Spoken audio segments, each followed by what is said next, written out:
There are a lot of different types of microphones out there in the world right now, and it might be a little confusing as to which one you really need, especially when you're just getting started with recording. We're going to go through 4 different types of microphones that you might be considering that are good places to get started with, and we're going to compare them throughout to Pokemon. You gotta catch them all.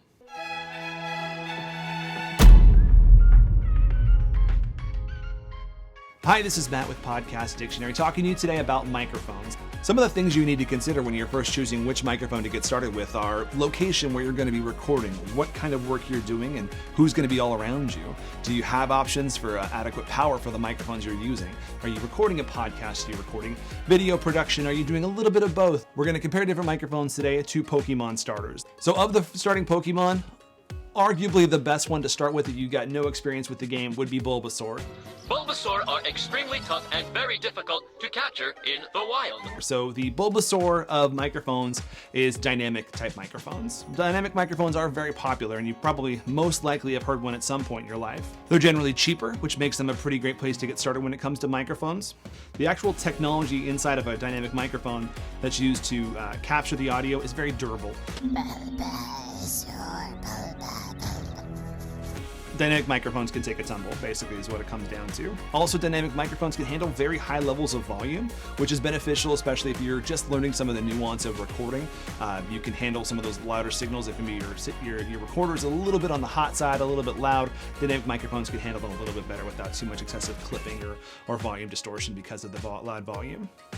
There's no additional power needed to power a dynamic microphone.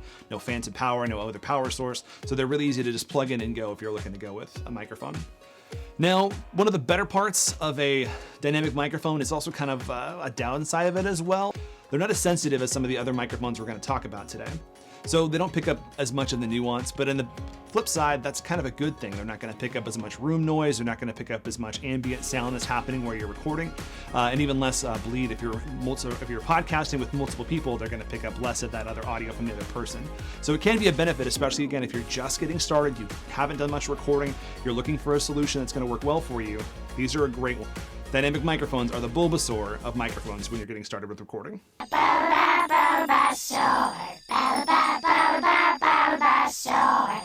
Maybe you've got a little more recording experience already and you're looking for something a bit more of a challenge, which will give you some added benefits in the long run. That's when I would recommend looking into a condenser microphone.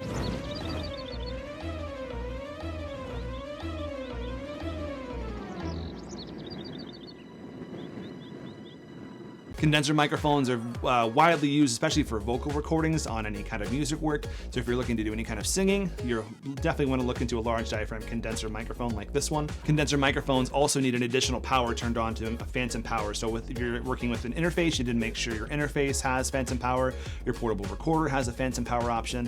They need that extra juice to make sure they're adequately powered to adequately work right. So make sure you've got that in mind when you're working with them. They are a lot more sensitive than the dynamic microphones we just spoke about. So they'll pick up a lot more of the full frequency range of whatever it is you're recording, but that also means they have the potential to pick up a lot more of ambient sound and everything else that's going on in the space with you. So if you're not in a very well treated and prepared space, this might be problematic for you to work with. My recommendation is if you're in maybe more of a studio recording space, a space where you've got a little more control of the environment. So you've got treated panels like the studio that I'm recording in right now. Situations like that is when the condenser microphones are going to be the most beneficial for you.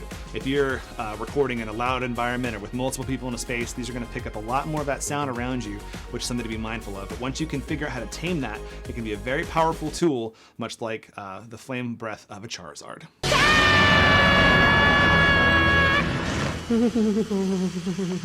Now, I've been told that if you're a Pokemon speedrunner, the choice for them, the pros, they choose Squirtle. And the Squirtle of microphones is a shotgun type microphone.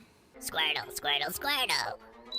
The design of a shotgun microphone is a little bit different. They're very pinpoint and focused microphones. They are very precise. So wherever these are pointed at is what the audio is going to be picking up. So it doesn't pick up a lot of that other ambient, but it does take a little bit more control. You definitely want to be more familiar with recording, I would say, before tackling a shotgun microphone, just because it takes some finesse and some working with. They're widely used in video production as well across Hollywood and other kind of TV and film. Shotgun microphones are very popular in that way. So if you're looking to incorporate video especially, it's going to be a great solution. It keeps microphones out of the image for you, which is great, but still a great audio quality. Right above me, which you can't really see, is my shotgun microphone. That's what I've been recording with these last few videos. The audio quality can be very great, especially in a great space, but you've got to know what you're doing with a shotgun to really have that kind of finesse and control of it. Squirtle.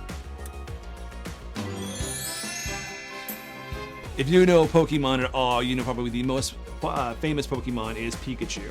So the Pikachu starter Pokemon is a little bit different than the other ones that I'm going to talk about.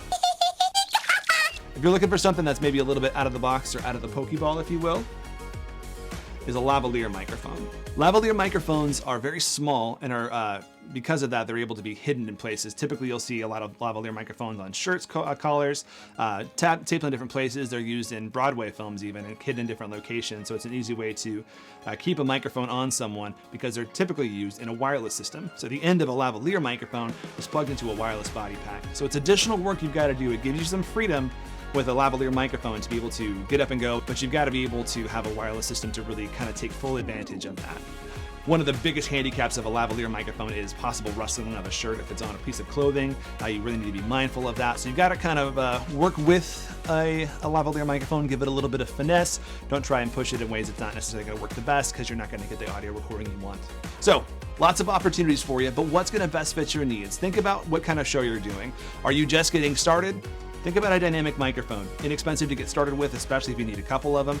If it's just you by yourself, a large diaphragm condenser, or if you're in a studio space, the audio quality of a large diaphragm condenser microphone is hard to beat. If you're looking to incorporate some video work, shotguns are great solutions for you as well. Or if you want some freedom of motion, Pika Pika.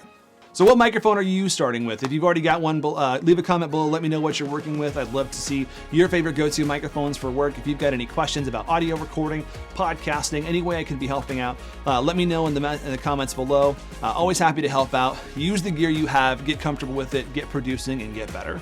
Thanks again for listening. Take care.